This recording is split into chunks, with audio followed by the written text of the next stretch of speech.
Hi students, welcome to GATE academy. कैसे हैं आप लोग?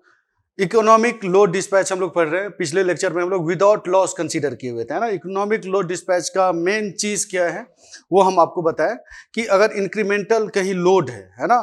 एग्जाम्पल हम आपको ऐसा दिए थे कि जैसे सपोज करो 20 मेगावाट का डिमांड है किसी सिटी में और 3 यूनिट मिलके 20 मेगावाट को सप्लाई कर रहे हैं, है ना।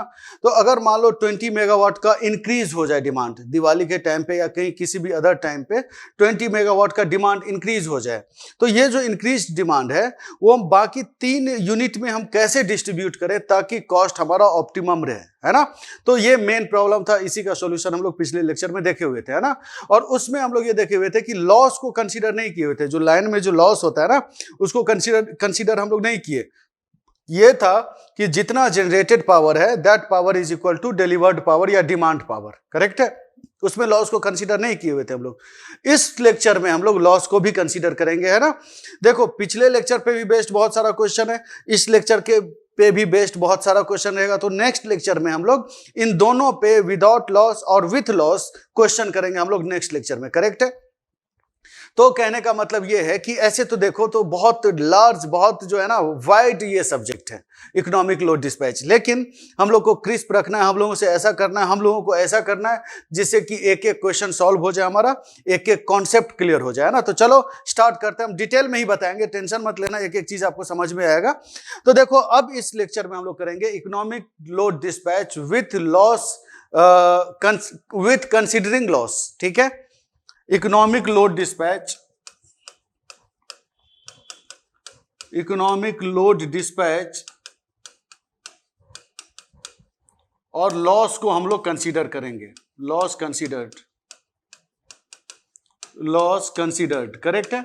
लॉस कंसीडर्ड याद रखना, ये जो भी चीज हम बताएं पूरा डिराइव करके हम बता रहे हैं आपको, है ना। देखो क्या होता है, सपोज करो हमारे पास इस टाइप का सिस्टम है, बढ़िया से समझने की जरूरत है, बस इजी ही है बहुत सारा ये। सपोज करो हमारे पास इस टाइप का सिस्टम है, एक जनरेटर है, ये सेकेंड जनरेटर है और ये यहां से लोड है ऐसे, है ना। तो यहां से यहां तक का रेसिस्टेंस सपोज करो R1 है, यहां से यहां तक का रेसिस्टेंस सपोज करो R2 है और इसका रेसिस्टेंस सपोज करिए R3 है। जो लोड यहां से कनेक्टेड है बीच से या कहीं से भी, तो इतने दूर का इस फीडर का, इस लाइन का जो है ना इंपीडेंस मतलब रेसिस्टेंस है R3, करेक्ट है। अब उसके बाद आप ये सपोज करिए, हम लॉस जो होता है ना, लॉस का फॉर्मूला पहले हम आपको बता रहे हैं, ठीक है। लॉस का formula in economic load dispatch कैसा आता है वो चीज हम आपको बताने की कोशिश करें ताकि आप डायरेक्ट फॉर्मूला देख के घबरा ना जाओ, तो है ना, उसको हम प्रूव कर रहे हैं, ठीक है। तो I1 करंट इधर से जा रहा है, सिमिलरली I2 करंट इधर से जा रहा है और इसमें कितना जाएगा according to KCL, I1 plus I2 current जाएगा, है ना। तो अगर हम लोग लॉस देखें, ये सपोज करो जनरेटर 1 है, ये 2 यूनिट है ऑपरेशन में and this is generator 2, correct है। तो अब अगर लॉस हम लोग यहां पे देखेंगे इसमें, तो PL यहां पे लॉस कितना होना चाहिए, सिंपल सी बात है, 3 फेज है तो 3 into I1 square R1 plus I2 square R2 plus इसमें जो करंट जा रहा है I1 प्लस I2, है ना। तो I1 plus I2 square into R3, ठीक है। इसमें हम लोग को ये कंसीडर करना है, सिंपल सी बात है, लॉस तो यही होगा। मतलब यहां पे आप कैसे लिख सकते हो, इसको इकट्ठे करें सारे टर्म को, तो 3 I1 स्क्वायर को अगर कॉमन ले तो ये कितना रहेगा R1 plus R3। Similarly I2 square को कॉमन ले तो कितना रहेगा R2 plus R3, R2 plus R3। Similarly, है ना, समझ रहे ना ये चीज, I2 स्क्वायर को कॉमन लेंगे तो R2 और I2 स्क्वायर R3 यहां पे भी रहेगा, ठीक है। तो R2 प्लस R3 आ गया। सिमिलरली यहां पे देखेंगे, अगर ये चलो सपोज करो इसको इतना लिखते हैं, ठीक है। प्लस उसके बाद अगर देखें आप तो 3 और ये 2 I1 into I2 into R3 रहेगा, तो और 3 बाहर में है तो ये कितना रहेगा 6 I1 into I2 into R3। Clear है इतनी बात, है ना। फिर अब इसके बाद देखिए, फिर अब सिंपल सी बात, बहुत सिंपल है ना, डेरिवेशन अगर आप ये समझ जाएंगे ना तो बहुत पिक्चर क्लियर हो जाएगा, ठीक है। डायरेक्ट फॉर्मूला लिखने की आदत नहीं है मेरी, है ना। तो देखो अब यहां पे क्या कर सकते हैं हम लोग कि आपको P1 is equal to √3V1 into I1 into cos θ1 होना चाहिए, है ना। Similarly P2 is equal to √3 into V2 into I2 into cos θ2 होना चाहिए यहां पे, है कि नहीं। मतलब अगर आप यहां से देखेंगे तो I1 इज इक्वल टू क्या रहेगा P1 divided by √3 V1 cos theta. Similarly I2 equal to यहां से क्या रहेगा, I2 is equal to P2 divided by √3 V2 into cos theta 2, है ना, यही रहेगा। इसका वैल्यू आप यहां पे पुट करिए तो देखते हैं क्या आता है ना। तो इसका वैल्यू हम लोग यहां पे पुट करेंगे तो देखते हैं कि क्या आता है। तो PL अगर आप देखेंगे तो कितना रहना चाहिए, 3I1 स्क्वायर, तो मतलब P1 square divided by √3 V1 cos theta 1 का स्क्वायर इंटू क्या है, इंटू है R1 प्लस R3। याद रखना ये चीज इंपॉर्टेंट है जो भी हम बता रहे हैं आपको, ठीक है, आगे यूज होगा इसका। प्लस 3 इंटू I2 की जगह पे हमको ये रखना है, तो P2 square divided by √3 into V2 into cos theta 2 square into R2 plus R3, क्योंकि ये बाकी थ्योरेटिकल पार्ट हम पहले ही लेक्चर में बता चुके हैं, तो यहाँ पे बहुत ज्यादा थ्योरी की जरूरत नहीं है। क्या क्या कंस्ट्रेंट होना चाहिए, है ना, यूनिट कमिटमेंट क्या होता है, पिछले ही लेक्चर में हम आपको बता चुके हैं, ठीक है। तो ये हो गया।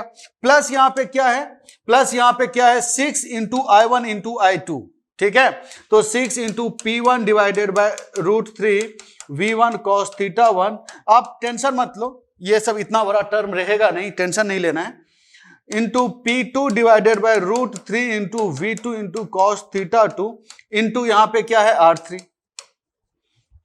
है ना। तो अब यहां पे देखो आप इसको क्या लिख सकते हैं, अब यहां पे आप देखिए इसको क्या लिख सकते हैं। तो PL जो यहां पे होगा आप इसको अलग कर लीजिए और इन सारे टर्म को मिला के एक कांस्टेंट ले लेते हैं हम लोग, ठीक है। तो इसको हम लोग लिख लेते हैं B11 स्क्वायर इंटू P1। समझ रहे हो मेरी बात, ये B11 सबको हम लोग लॉस कॉफिशिएंट बोलते हैं, अगर आप बुक में पढ़े होंगे तो जानते होंगे। B11 सब लॉस कॉफिशिएंट, नहीं भी जानते होंगे तो कोई बात नहीं, हम आपको बता रहे हैं। प्लस इस केस में क्या देखेंगे, एक minute, B11 into P1 square, है ना, P1 स्क्वायर है, यहां पे देख रहे हैं। सिमिलरली इसमें इन पूरे टर्म को हम लोग B22 लिख देते हैं, B22 P2 स्क्वायर। प्लस यहां पे देखो, अगर यहां पे 3 है तो यहां पे 6 है, तो हम लोग यहां पे क्या लिख सकते हैं, 2P1 into P2 into B12, है कि नहीं, B12, है ना। B1 का अगर यहां पे देखें तो ऐसा ही है ना, R1 मतलब जो है ना, यहां पे अगर देखें आप इन पूरे को यहां पे आप नोटिस करना ये चीज, यहां पे एक सिंपल सी बात है कि P1 और P2 तो है ही, P1 और P2 तो है ही, तो इसके अलावा जो भी कांस्टेंट है, ये सब जो कांस्टेंट है ना, इसको हम लोग B12 ले लिए। समझ रहे हो मेरी बात। अब यहां पे देखो, अब यहां पे देखें तो B11 किस चीज पे डिपेंड कर रहा है, तो B11 है R1 प्लस R3 पे डिपेंड कर रहा है, ठीक है। B11 R1 प्लस R3 पे डिपेंड कर रहा है। सिमिलरली B22 अगर देखें तो B22 किस चीज पे डिपेंड कर रहा है, तो B22 R2 प्लस R3 पे डिपेंड कर रहा है। बेसिकली देखो इसका काम आएगा बाद में देखेंगे हम लोग, ठीक है। तो R2 प्लस R3 पे डिपेंड कर रहा है। और B12 या फिर B21 भी लिख सकते हैं हम लोग इसको, ये डिपेंड कर रहा है R3 पे, है ना, ये डिपेंड कर रहा है R3 पे। तो इसको हम लोग बोलते हैं लॉस कॉफिशिएंट। ये सब हो गया loss coefficients, this is loss coefficient. इतना क्लियर है। तो बार बार हम लोग, अभी जैसे 2 जनरेटिंग यूनिट था उस केस में लॉस इतना आया, है ना, इस फॉर्म में लॉस आया। क्या बार बार इतना लिखना जरूरी है? अगर मान लो 3 होता तो और भी नंबर ऑफ टर्म बढ़ जाता, 4 होता तो और भी, 6 होता तो और भी बढ़ जाता, है ना। अगर 6 जनरेटिंग यूनिट होता तो ये लॉस का टर्म तो और भी बढ़ जाता। तो बेटर क्या है कि इसको हम लोग डायरेक्ट ऐसे लिखते हैं, है ना। बेटर क्या है कि आप इसको ऐसे लिखो, I equal to 1 to n, j equal to 1 to n। इसको आप ऐसे लिखेंगे PI PJ और BIJ, ऐसे लिख सकते हैं आप, है ना। PI PJ BIJ, इस पे पुट करके ऐसा ही आ जाएगा। कैसे, तो देख लो, अगर आप ऐसे देखें, I का वैल्यू 1, J का वैल्यू, यहां पे देखो इस केस में हम लगा रहे हैं, ठीक है। इसको याद रखना, ये लॉस फॉर्मूला है, loss formula in economic load dispatch, loss formula in economic load dispatch, इसको आप लोग याद रखिएगा, इंपॉर्टेंट है ना, बहुत इंपॉर्टेंट है। इसी पे जो पूरा इकोनॉमिक लोड डिस्पैच है ना, पेनल्टी फैक्टर और बाकी सब चीज इसी पे डिपेंड करेगा, ठीक है। तो इसलिए इसका डेरिवेशन बहुत जरूरी था। डेरिवेशन इसलिए हम किए ना कि आगे काम आएगा ये, ठीक है, आगे काम आएगा, पेनल्टी फैक्टर में काम आएगा, देखना ये चीज। अब यहां पे देखो, इस फॉर्मूला से यहां पे आ सकते हैं, इस पे आ सकते हैं, ठीक है। कैसे आप बोलोगे, आप क्या करना, कॉपी में खुद से करना। आई एन के जगह पे यहां पे क्या था, 2 था, 2 2, तो i equal to 1, j equal to 1 और n की जगह पे 2, तो i का वैल्यू 1, j का वैल्यू 1 रखेंगे पहले, फिर i का वैल्यू 1 और j का वैल्यू यहां पे 2 रख लेना, ठीक है। सिमिलरली i का वैल्यू 2, j का वैल्यू 1 रख लेना, ऐसे कर लेंगे तो आ जाएगा, ये फॉर्मूला आ जाएगा, है ना। तो इसको हम लोग ऐसे कर सकते हैं। तो ये लॉस फॉर्मूला यही है। और B11 किस पे डिपेंड कर रहा है, तो R1 प्लस R3, B22 इस पे, और B12 और B21 बराबर ही है, तो ये R3 पे डिपेंड करेगा। इतना आप लोग याद रखिएगा, बहुत जरूरी है ना। इस पे क्वेश्चन पूछा जाएगा, देखते हैं अभी क्या किस टाइप का, आगे हम लोग कैसे प्रोसीड करें। तो लॉस का फॉर्मूला तो हमारे पास आ गया, ठीक है, लॉस का फॉर्मूला आ गया। अब हम लोगों को इकोनॉमिक लोड डिस्पैच प्रॉब्लम हम लोगों को समझना है कि कैसा पूछेगा, क्या पूछेगा। तो बस यहां पे भी ये है कि कॉस्ट ऑफ फ्यूल, जो टोटल कॉस्ट होता है ना पावर जनरेट करने में, जो टोटल कॉस्ट होता है वो मोस्टली फ्यूल कॉस्ट ही होता है। समझ रहे हो मेरी बात, फ्यूल कॉस्ट। और फ्यूल कॉस्ट किस पे डिपेंड करता है, तो एक्टिव पावर पे, है ना। जितना एक्टिव पावर ज्यादा रहेगा उतना ही मैकेनिकल इनपुट देना पड़ेगा हमको, है ना। और मैकेनिकल इनपुट देने का मतलब फ्यूल कॉस्ट बढ़ जाएगा उतना ही, है ना। तो fuel cost direct active power पे डिपेंड करता है। समझ रहे हो मेरी बात। तो फ्यूल कॉस्ट को कम कैसे करें हम लोग, ऑप्टिमम कैसे करें in case of when land loss is considered। पिछले लेक्चर में हम लोग कंसीडर लैंड लॉस को नहीं किए हुए थे, याद होगा, पिछले लेक्चर में हम ये सब चीज नहीं देखे हुए थे। इस लेक्चर में हम लैंड लॉस को कंसीडर कर रहे हैं। तो देखो अब यहां पे सिंपल सी बात है। अब यहां पे इकोनॉमिक लोड डिस्पैच प्रॉब्लम हम लोग को यहां पे देखना है कि कैसे होगा, क्या होगा, ठीक है। देखिए यहां पे क्या है, आप टोटल कॉस्ट जो होना चाहिए, टोटल कॉस्ट आपको ये पता है कि ये पिछले लेक्चर में हम ऐसे बता चुके हैं कि C1P1 प्लस C2P2, क्योंकि जो कॉस्ट है ना एक्टिव पावर पे डिपेंड करता है, रिएक्टिव पावर पे कॉस्ट नहीं डिपेंड करता है, ये हम बता चुके हैं आपको, है ना। क्योंकि रिएक्टिव पावर तो एक्साइटेशन से कंट्रोल होता है ना। तो C1P1 प्लस C2P2 ऐसे करके CNPN, है ना। तो टोटल कॉस्ट अगर हम लोग देखें तो इसको हम ऐसे भी लिख सकते हैं, CI/PI I equal to 1 to N, है ना। CI/PI ये टोटल कॉस्ट है, ठीक है। और हमारे पास कंस्ट्रेंट क्या है कि total power generated should be equal to total demand plus loss, क्योंकि लॉस को कंसीडर कर रहे हैं। इतना तो हम लोग पिछले लेक्चर में भी देखे थे, है ना। और हमारे पास कंस्ट्रेंट क्या है यहां पे, कंस्ट्रेंट क्या है यहां पे, कंस्टेंट क्या है यहां पे, कंस्टेंट ये है कि जो जितना पावर जनरेट होगा I equal to 1 to N PI, मतलब N यूनिट मिला के, टोटल यूनिट मिला के जितना पावर जनरेट करेगा that power should be equal to demand plus loss. और लॉस का फॉर्मूला हम लोग देख चुके हैं ऊपर, है ना। PD इक्वल टू मतलब total generating power is equal to delivered या डिमांड पावर प्लस लॉस, ठीक है। अब हम लोगों को इसी दोनों इक्वेशन को हम लोगों को कंसीडर करना है। एक ये इक्वेशन है, ठीक है, और एक दूसरा ये इक्वेशन है। इन दो इक्वेशन को हम लोगों को कंसीडर करना है। और ऑब्वियसली एक कंस्ट्रेंट और भी रहेगा कि जो PI रहेगा ना वो P minimum to P maximum तक रहेगा। P minimum to P maximum ये भी हम लोग देख चुके हैं पिछले लेक्चर में कि किसी भी यूनिट में पावर एक मिनिमम से मैक्सिमम के बीच में ही रहेगा, मिनिमम से कम नहीं हो सकता, क्योंकि एक मिनिमम टेम्परेचर मेंटेन करना होता है हर जनरेटिंग यूनिट में। और मिनिमम मतलब मिनिमम टेम्परेचर कैसे मतलब हमेशा रखेगा, मिनिमम टेम्परेचर कैसे मेंटेन रहेगा, जब कुछ मतलब जो है ना बॉयलर से कुछ फ्यूल इनपुट आते रहेगा तभी तो मिनिमम टेम्परेचर रहेगा ना।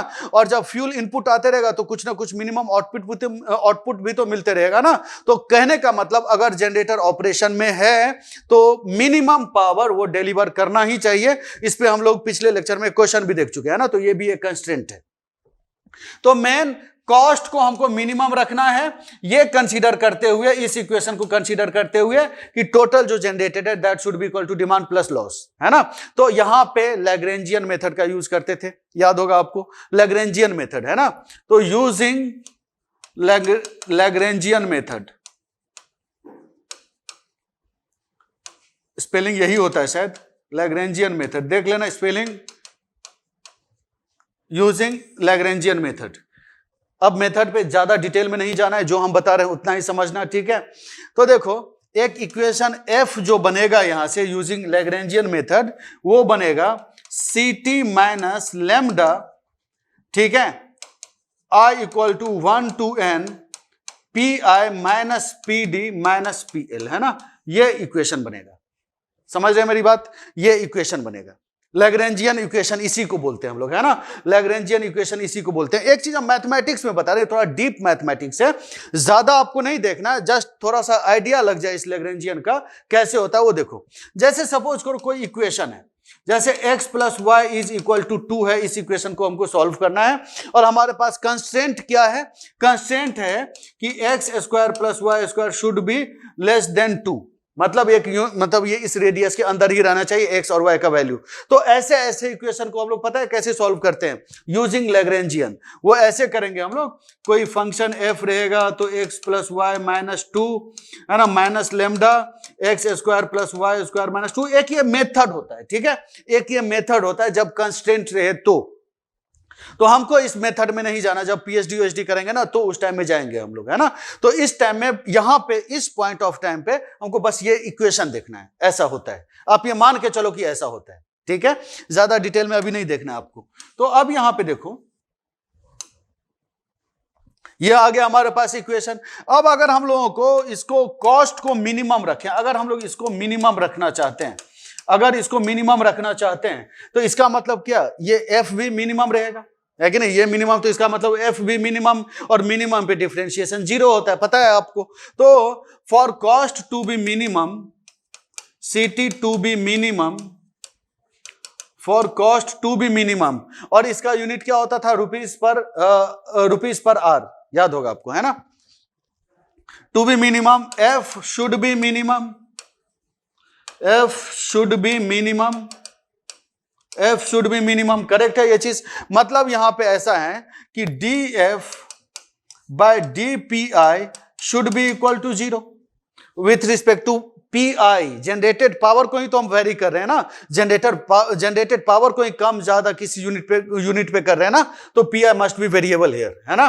तो ये इक्वल टू 0 कहने का मतलब क्या है, कि कहने का मतलब देखो dct by dpi minus lambda pi, तो 1, देखो एक मिनट आप लोग रुकिए, हम आपको इसको और अच्छे से बताने की कोशिश कर रहे हैं।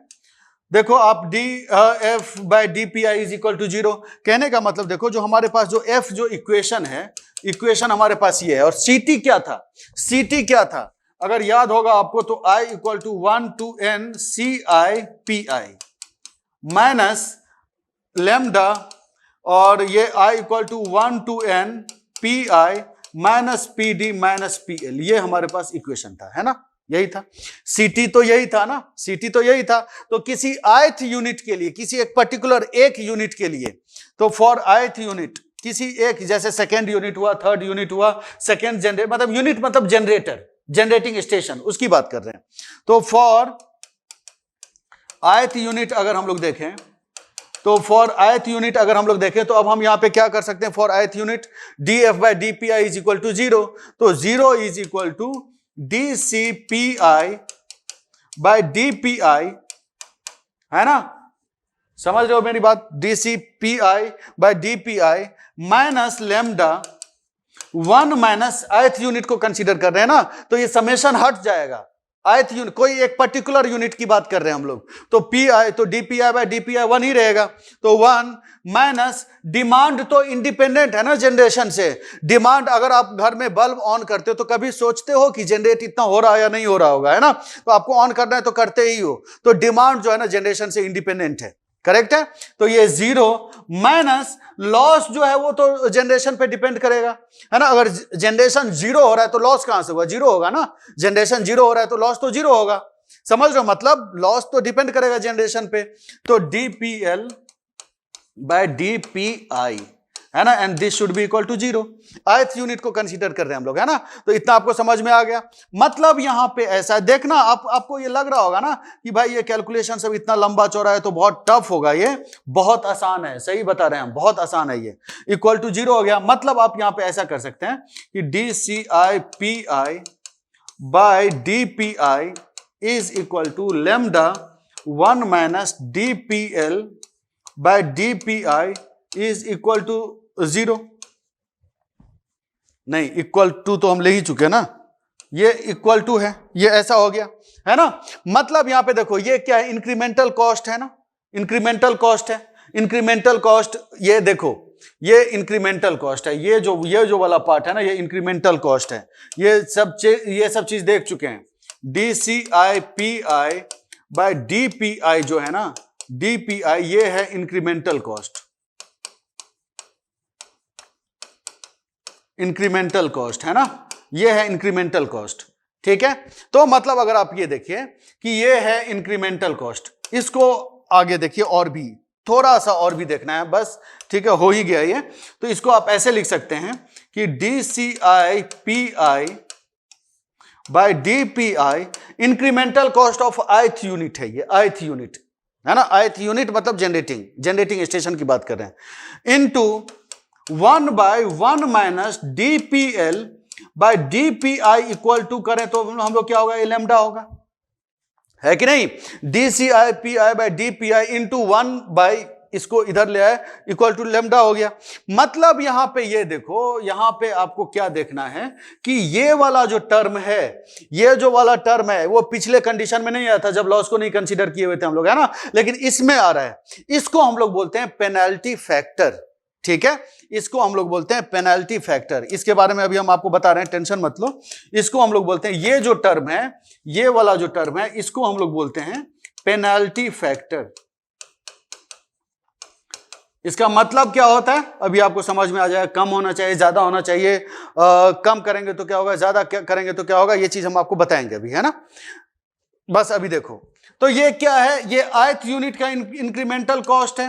तो incremental cost of ith unit into ये क्या है, पेनल्टी फैक्टर को L से रिप्रेजेंट करते, तो LI is equal to constant है ना, इज इक्वल टू कांस्टेंट है।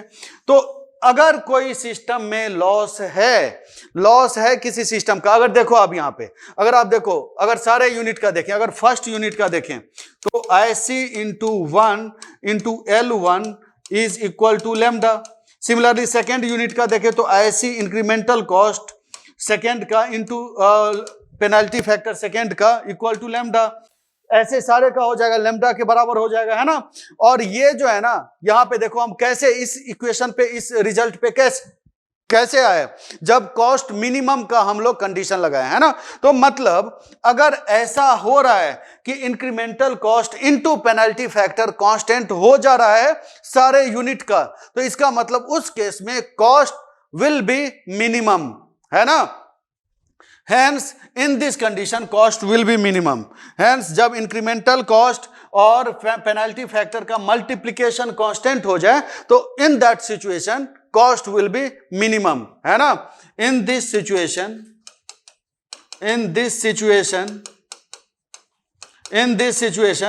cost will be minimum. In this situation, cost will be minimum. In this situation cost will be minimum. हमको लगता है कि ये समझ में आ गया होगा आपको, है ना। कुछ नहीं है, बहुत आसान है, हम आपको बता रहे हैं। मैथमेटिक्स पे मत जाओ आप, है ना, मैथमेटिक्स पे नहीं जाना, आपको ये याद रखना है। देखेंगे ना क्वेश्चन, इस पे इतना आसान से क्वेश्चन सॉल्व हो जाता है ना कि आप चाहोगे कि इकोनॉमिक लोड डिस्पैच पे क्वेश्चन आए, है ना।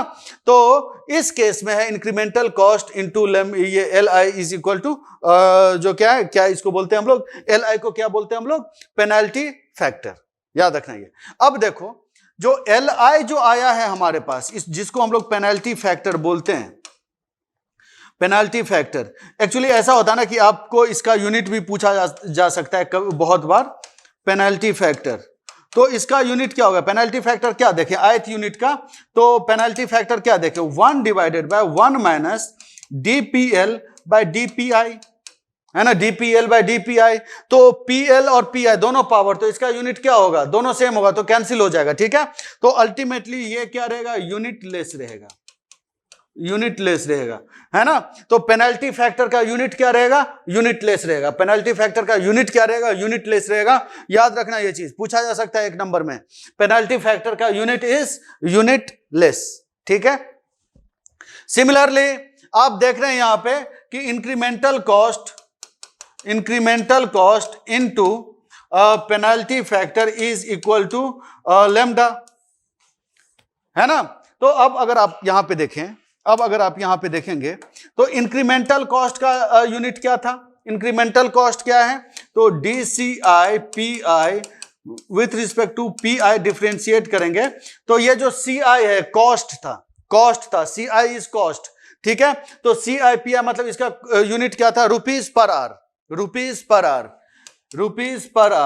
डिवाइडेड बाय PI का यूनिट मेगावाट, है ना। तो इंक्रीमेंटल कॉस्ट का यूनिट क्या था, तो इंक्रीमेंटल कॉस्ट का यूनिट क्या हो जाएगा, रुपीज पर मेगावाट आवर, ठीक है, रुपीज पर मेगावाट आवर। तो इंक्रीमेंटल कॉस्ट का ये क्या रहेगा, रुपीज पर मेगावाट आवर। ये तो पिछले ही लेक्चर में देखे हुए थे। तो इस लैम्डा का भी यूनिट क्या रहेगा, लैम्डा का भी यूनिट रहेगा rupees per megawatt hour, rupees per megawatt hour, है ना। And L is penalty factor is constant, मतलब यूनिटलेस, सॉरी कांस्टेंट नहीं, unitless, penalty factor is unitless, याद रखना ये चीज, है ना।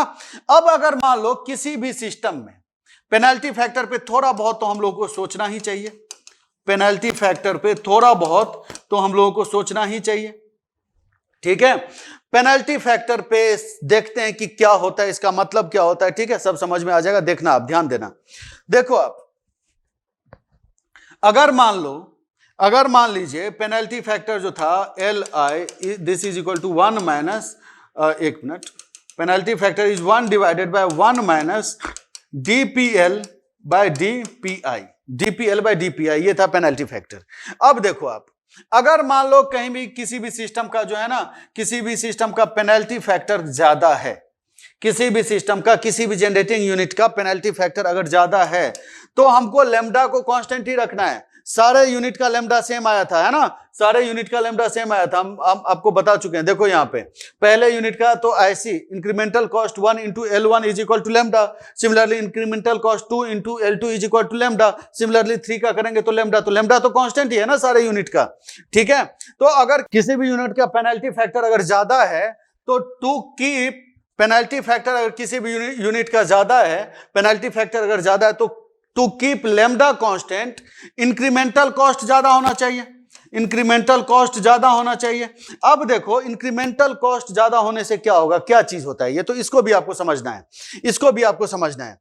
आपको हम पिछले लेक्चर में बताए हुए थे एक चीज पिछले लेक्चर में हम आपको क्या बताए हुए थे वो जरा सा याद करो, कि जो कॉस्ट था ना CIPI, उसका जो इंपीरिकल फॉर्मूला था, इंपीरिकल फॉर्मूला था AIPI square plus BIPI plus CI, है ना, ये था। अब अगर देखें तो इंक्रीमेंटल कॉस्ट, तो DCI by PI with respect to DPI करेंगे तो यही तो इंक्रीमेंटल कॉस्ट आएगा ना, समझ रहे हो मेरी बात, इसी को इंक्रीमेंटल कॉस्ट बोलते थे हम लोग। तो ये क्या रहेगा, है ना, तो अगर ये देखें तो ये कितना रहेगा, AI into PI plus BI, है ना। तो ये है इंक्रीमेंटल कॉस्ट का फॉर्मूला, लीनियर है इंक्रीमेंटल कॉस्ट का फॉर्मूला है तो लीनियर है, ये समझना ये चीज। अगर किसी प्लांट का, किसी यूनिट का मतलब जो है ना पेनल्टी फैक्टर ज्यादा है तो उसका इंक्रीमेंटल कॉस्ट यहां पे ज्यादा हो गया, सॉरी कम होगा, यहां पे कम होगा, इंक्रीमेंटल कॉस्ट यहां पे क्या होगा, कम होगा, क्योंकि हम लोगों को सेम ही रखना है, हम लोगों को कांस्टेंट रखना है, ठीक है। हम लोगों को अगर LI ज्यादा होगा तो इंक्रीमेंटल कॉस्ट कम होगा, है ना। तो अब देखो, तो इंक्रीमेंटल कॉस्ट अगर आप यहां से देख रहे हैं इस फॉर्मूला से, तो AP प्लस B आ रहा है ना, इस फॉर्मूला से देख रहे हैं तो incremental cost AP plus B आ रहा है। तो इसका मतलब P क्या है, incremental cost minus B divided by A, है ना। तो अगर इंक्रीमेंटल कॉस्ट कम है, अगर इंक्रीमेंटल कॉस्ट कम हो गया तो इसका मतलब पी भी कम हो गया। अगर ith यूनिट का कंसीडर करें तो ith यूनिट का पीआई भी कम हो जाएगा। मतलब क्या है, मतलब यहां पे क्या है, इस चीज को समझने की जरूरत है। मतलब यह है कि अगर ज्यादा पेनल्टी फैक्टर है तो उस केस में उस यूनिट का इंक्रीमेंटल कॉस्ट कम हो जाएगा। क्यों कम होगा? क्योंकि वो पावर जो है कम सप्लाई करेगा। समझ रहे हो मेरी बात? क्योंकि वो पावर कम सप्लाई करेगा। तो पेनल्टी फैक्टर का ये मतलब है। आप समझ गए मेरी बात? पेनल्टी फैक्टर का ये मतलब है, याद रखना ये चीज है ना। ये थोड़ा सा थ्योरेटिकल में जा रहे हैं हम लोग, क्योंकि एक नंबर का क्वेश्चन तो आपसे ऐसे भी पूछा जा सकता है जहां पे ना समझ, थोड़ा सा देखो मैथमेटिकल है ये, हम इसमें कुछ नहीं कर सकते। अगर मेरा वश चलता तो हम आपको ऐसी कहानी सुना के समझा देते, ठीक है। लेकिन मैथमेटिकल है तो आपको सोचना पड़ेगा, आपको कॉपी पे करना पड़ेगा, खुद से ही करो आप, है ना। तो अच्छे से समझ में आएगा। ये सब लिखते जाना, ठीक है। ये सब तो हम बता ही चुके हैं आप लोगों को पिछले लेक्चर में, वो वाला चीज। तो उसी सबको रिलेट कर रहे हैं हम, है ना, उसी सबको रिलेट करके बता रहे हैं। तो ये समझ में आ गया। अब उसके बाद देखो, ये तो क्लियर है। अब देखिए आप, सपोज करो हमारे पास जो कुछ इस टाइप का सिस्टम है।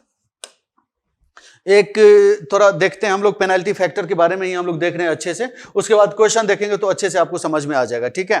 देखो आप, सपोज करो हमारे पास एक ये सिस्टम है, 2 यूनिट का सिस्टम है। हमारे पास 2 यूनिट का सिस्टम है, ये पहला है और ये है दूसरा। लोड जो है, लोड डायरेक्ट यहीं पे लगा हुआ है, पहले यूनिट पे ही, ये यहां पे लोड है, ठीक है। अब इस केस में PL क्या रहेगा, हम ये आपसे पूछना चाह रहे हैं। अब इस केस में PL क्या रहेगा, मतलब ये क्या है, आप इसका हेडिंग कैसे लिखेंगे? Load centred at first unit. आप ऐसे करेंगे, ठीक है, ऐसे लिखेंगे, load centred at first unit. अब इसमें PL का फॉर्मूला क्या रहना चाहिए? तो देखो, अगर आपको याद होगा तो B11 किस चीज पे डिपेंड करता था? एक मिनट, हम आपको रिवाइज करवा रहे हैं। देखो, अगर आपको याद होगा तो हम लोग क्या देखे हुए थे, इस टाइप का यूनिट देखे हुए थे ना स्टार्टिंग में ही, है ना। ये यहाँ पे लोड था, ये यहाँ पे R1 था, ये यहाँ पे R2 था, ये यहाँ पे R3 था, ठीक है।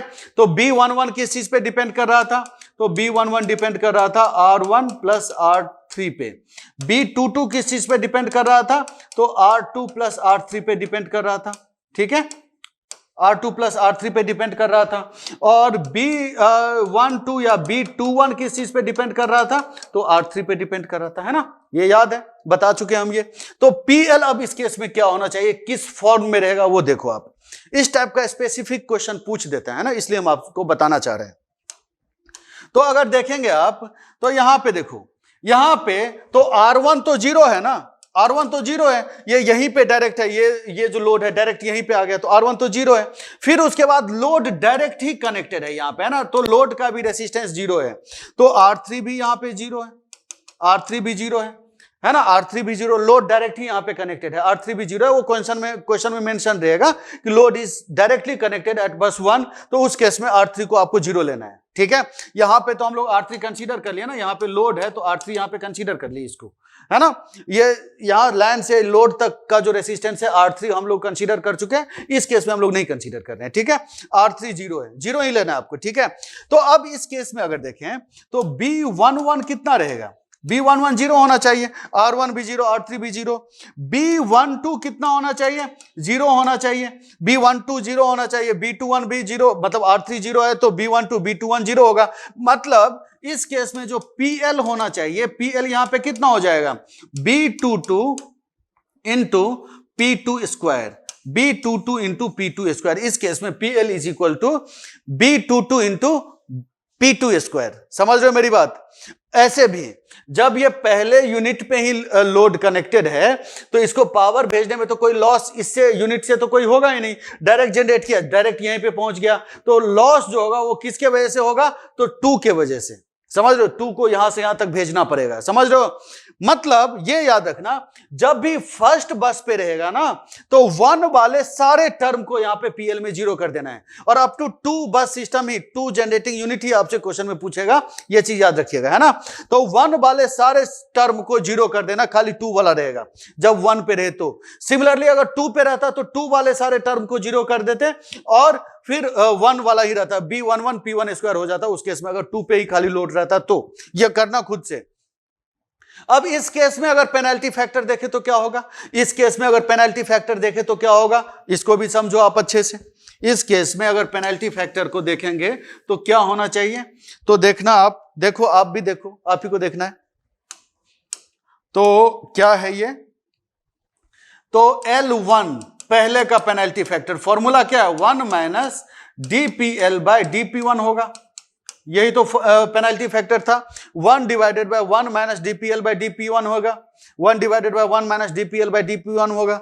मतलब यहां पे है, इसको हम लोग बोल सकते हैं 1 बाय 1 माइनस, देखो DPL तो 1 से इंडिपेंडेंट है ना, P1 से तो इंडिपेंडेंट है ना, तो इसका वैल्यू यहां पे कितना रहेगा, 0, and this will be equal to 1। तो L1 इज इक्वल टू 1 इस केस में। क्लियर है इतनी बात। सिमिलरली L2 अगर देखें, penalty factor of second, penalty factor of second unit, यहां पे कितना होना चाहिए, penalty factor of second unit, तो ये यहां पे रहेगा 1 by 1 minus DPL by DP2, DPL by DP2, DPL by DP2।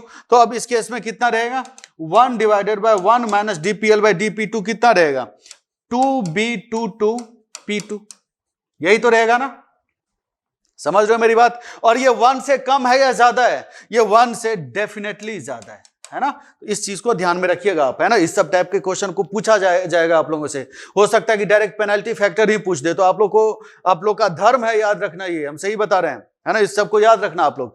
अब देखो सेकेंड केस में आप लोग कैसे करेंगे पेनल्टी फैक्टर को। सेकेंड केस में ये आपका काम है कि लोड को आप यहां पे कनेक्ट कर देना, ठीक है, लोड को यहां पे कनेक्ट कर देना, R3 को 0 ले लेना, फिर देखना कि क्या आता है, ठीक है, समझ गया। तीसरा केस हम बता रहे हैं आपको पेनल्टी फैक्टर से रिलेटेड। तीसरा केस हम बता रहे हैं, सपोज करो ऐसा है, सपोज करो ये पहला यूनिट है, ये दूसरा यूनिट है ना, और लोड यहां पे कनेक्टेड है, लेकिन R3 इक्वल टू यहां पे 0 है ना, डायरेक्ट बीच में कनेक्ट कर दिए लोड, और लोड रेसिस्टेंस इज 0, मतलब यहां पे डायरेक्ट बीच में, मतलब ये है कि when load is at centre of the line, यहां पे हेडिंग में क्या लिखेंगे, when load is at centre of the line, centre of the line, when load is at the centre of the line. अब इस केस में क्या होगा ये देखना हम लोगों को, ठीक है। तो देखो ये बीच में, एग्जैक्ट बीच में 1 और 2, तो ये R1 तो कुछ रहेगा, R2 तो कुछ रहेगा, लेकिन R3 तो 0 है। तो जब R3 0 है तो ये याद होगा आप लोगों को कि B12 इक्वल टू B21 यहां पे क्या था, 0 था जब R3, क्योंकि B12 और B21 डायरेक्ट R3 पे डिपेंड करता था, ठीक है, B21 और B12 R3 पे डिपेंड करता था, हम बता चुके आपको, है ना। तो अब इस केस में PL अगर हम लोग देखेंगे तो हो जाएगा B11 P1 स्क्वायर, फिर B22 P2 स्क्वायर, ये आ जाएगा, ठीक है। इस केस में PL ये आ जाएगा। तो जब PL ये आ गया तो आप पेनल्टी फैक्टर भी निकाल सकते हैं, L1 L2 भी यहां से निकाल सकते हैं। 1 by 1 minus DPL by DP1 L1 आ जाएगा, 1 by 1 minus DPL by DP2 L2 आ जाएगा। करेक्ट है, समझ में आ गया आप लोगों को पेनल्टी फैक्टर के बारे में।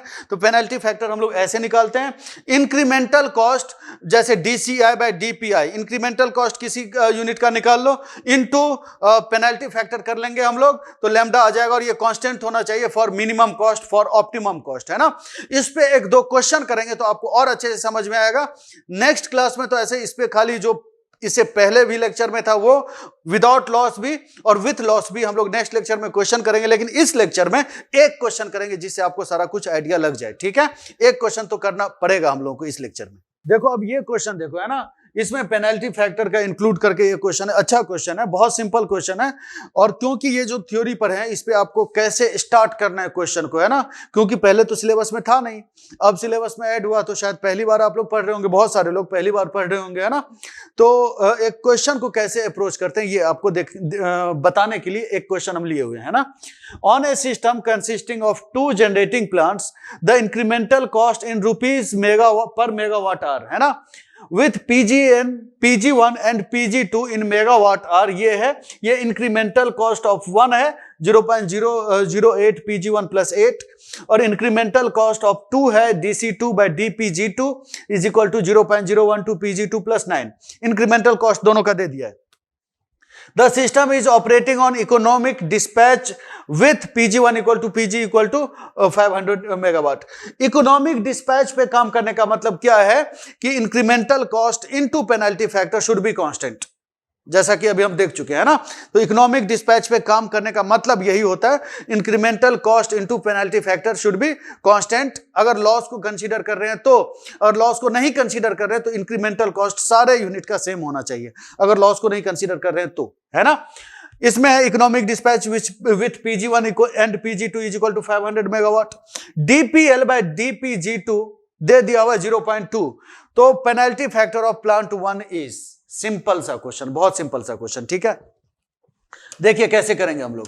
आप देखिए, आपको सिंपल सा ये चीज समझना है कि L1 into DC1 by DPG1 is equal to L2 into DC2 by DPG2 होना चाहिए, इक्वल टू लैम्डा होना चाहिए। यही था ना इकोनॉमिक डिस्पैच प्रॉब्लम, यही था ना। आपको हम बताए हुए थे थोड़ी देर पहले कि DCI PI DPI into LI is constant, ठीक है, ये था, है ना।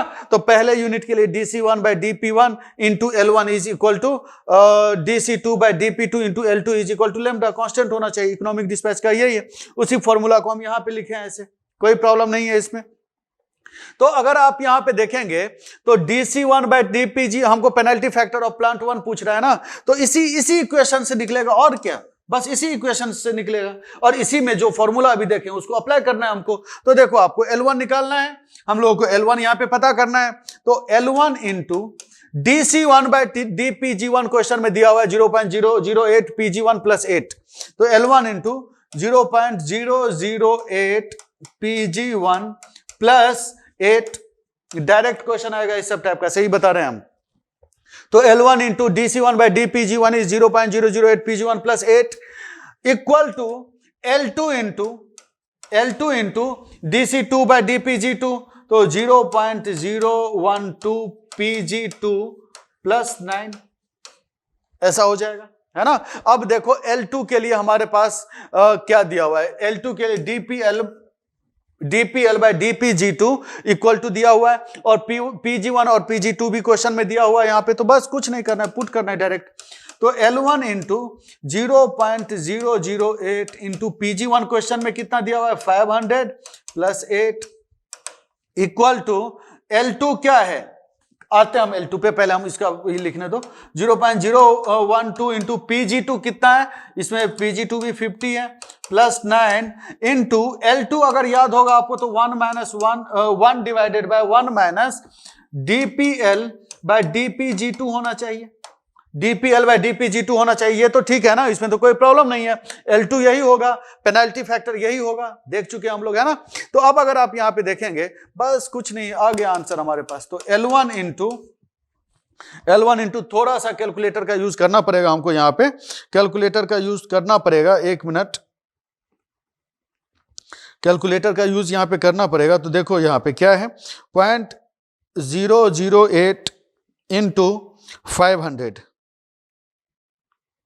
प्लस कितना 8, 12, तो L1 into 12 is equal to, ऐसे तो देखो कैलकुलेटर का इतना आदत हो गया ना कि आप डायरेक्ट भी बिना कॉपी, मतलब बिना कैलकुलेटर का भी कर सकते थे हम, है ना, लेकिन देख के ही डर लगा, नहीं अब इसमें तो कैलकुलेटर लगेगा, ये साइकोलॉजी है ना। आप डायरेक्ट भी कर सकते थे इसको, ठीक है। इक्वल टू यहां पे कितना हो जाएगा, यहां पे हो जाएगा, हमको लगता है 15 हो जाएगा यहाँ पे, 1 मिनट, इसको भी कैलकुलेट ही कर लेते हैं हम लोग। 0.012 इंटू 500, तो 6 प्लस 9 इज 15, बोले ना हम, 15 into 1 divided by 1 minus DPL by DPG2 is 0.2, question में दिया हुआ था ना 0.2, क्वेश्चन में 0.2 यहां पे दिया हुआ है ना।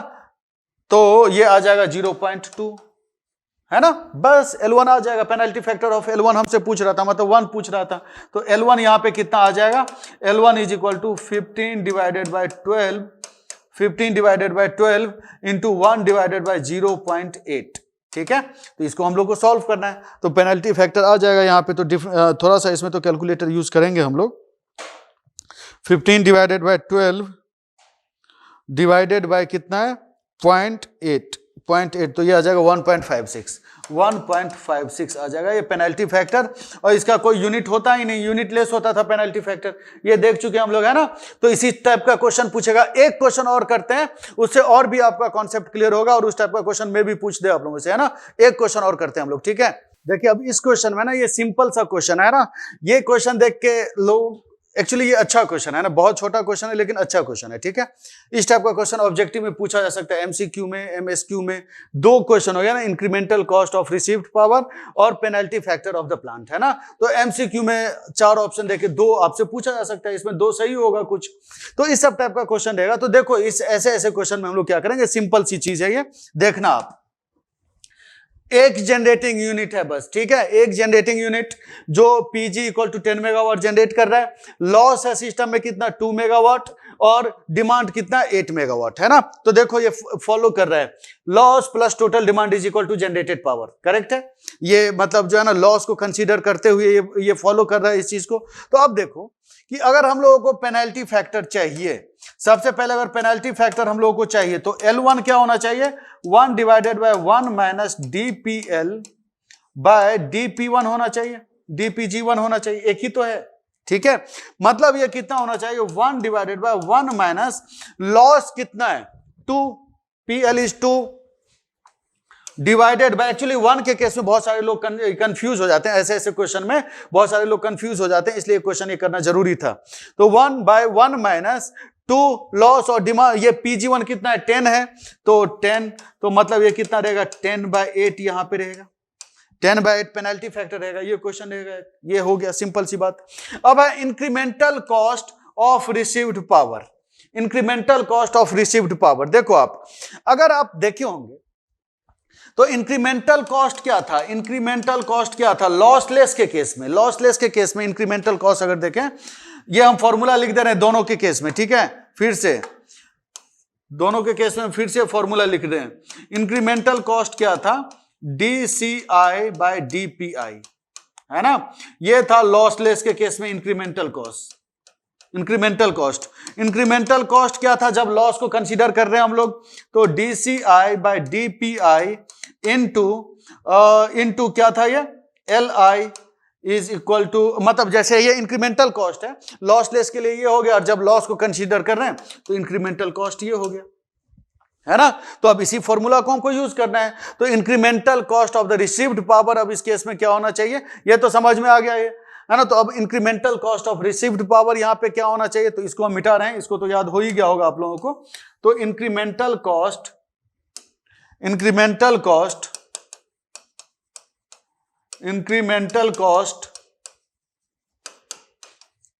ऑफ रिसीव्ड पावर, अगर हम लोग देखें incremental cost of received power, this should be equal to DC1 by DPG1 into L1, यही होगा। अभी देख चुके हम लोग, है ना। देखो ये इंक्रीमेंटल कॉस्ट है और ये पेनल्टी फैक्टर का तो यूनिट कुछ होता है नहीं, यूनिट लेस होता है। तो अब अगर आप यहां पे देखेंगे DC1 बाय DP1 कितना दिया हुआ है, 0.1 into PG1, 0.1 into PG1 plus 3 into L1, हमारे पास कितना आ गया, 10/8, है कि नहीं। अब ये देखो PG1 कितना था, PG1 है 10 मेगावाट, है ना, PG1 is equal to 10 megawatt. तो इसका मतलब 0.1 इंटू 10 प्लस 3 इंटू 10/8, और इसका यूनिट क्या होगा, तो rupees per megawatt hour, rupees per megawatt hour. Simple सा एप्लीकेशन जो अभी तक हम लोग पढ़े हुए हैं ना। तो इसको हम लोग को सॉल्व करना है, रुपीज पर मेगावाट आर, इसको हम लोग को सॉल्व करना है। तो ये कितना रहेगा, 1 प्लस 3 4/2, तो ये 5 रुपीज पर मेगावाट आर आ गया, है ना। तो इंक्रीमेंटल कॉस्ट, मतलब अगर देखें cost, incremental cost of received power 5 रुपए पर मेगावाट आवर का एनर्जी का पैसा है, 5, मतलब इसका कॉस्ट है 5 रुपए, ठीक है। तो ये क्वेश्चन बेसिकली एक बहुत सिंपल क्वेश्चन था, हम बार बार बोल रहे हैं ये, और ऐसे क्वेश्चन, बहुत अच्छे क्वेश्चन को आज के बाद जो मतलब जो कल नेक्स्ट जो लेक्चर आएगा ना, उसमें हम लोग करेंगे और भी डिटेल में, और भी क्वेश्चन कुछ, ठीक है, जो अलग अलग कॉन्सेप्ट का रहेगा। उसमें हम लोग लॉस भी कंसीडर किए रहेंगे, लॉस नहीं भी कंसीडर किए रहेंगे, तो ये सब चीज देखेंगे हम लोग अगले लेक्चर में। तो उम्मीद है आप लोगों को जो इकोनॉमिक लोड डिस्पैच है ना, ये आपको समझ में आया होगा। और क्वेश्चन करना आप लोग ज्यादा से ज्यादा, है ना, गेट का क्वेश्चन करना, ईएस में भी कभी कभी पूछा है ये, है ना, तो वो भी करना, आईएएस में भी पूछा जाएगा। एक्चुअली देखो इकोनॉमिक लोड डिस्पैच को सिलेबस से हटाना ही नहीं चाहिए था, बहुत इंपॉर्टेंट लेक्चर होता है, बहुत इंपॉर्टेंट ये थ्योरी होता है ना। कॉस्ट बचाने की बात है ना, किसी भी इंडस्ट्री का तो one of the prime importance वाली चीज होती है कॉस्ट, करेक्ट है। तो याद रखना, अच्छे से पढ़ना, और उम्मीद है कि समझ में आया होगा। मिलते हैं हम लोग नेक्स्ट लेक्चर में। Thank you.